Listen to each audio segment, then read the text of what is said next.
Dua kurir narkoba lintas provinsi tertunduk usai ditangkap personel Satlantas Polrestabes Palembang. Kedua tersangka IY dan RD merupakan warga Pekanbaru Riau. Penangkapan bermula saat petugas menghentikan mobil yang dikendarai tersangka di Simpang Nilakandi, Kecamatan Kertapati, Palembang karena tak menggunakan sabuk pengaman. Namun bukannya berhenti, keduanya berusaha kabur sehingga memicu kecurigaan polisi yang langsung melakukan pengejaran.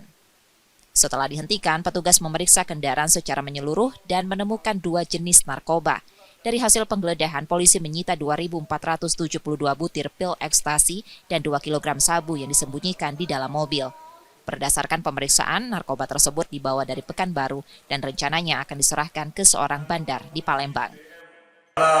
Pos Nilakandi adalah pos perbatasan dan kami berharap waspada ini selalu ditingkatkan, bisa melihat, bisa mengidentifikasi orang-orang yang patut dicurigai terlibat dalam sebuah tindak pidana.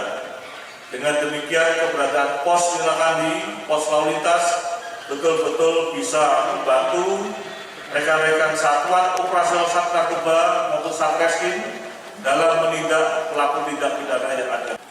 Kedua pelaku mengaku sudah 2 kali menjadi kurir dengan sejumlah imbalan setiap pengiriman. Belum sekali atau belum 2 kali? Belum pernah sama sekali? Kamu, Dasul? Kamu pernah? Kamu pakai, pengguna, bukan pengedar?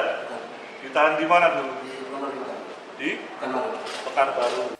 Kini IY dan RD harus mempertanggungjawabkan perbuatannya dengan terancam hukuman mati. Yudi Kiswanto, Kompas TV, Palembang, Sumatera Selatan.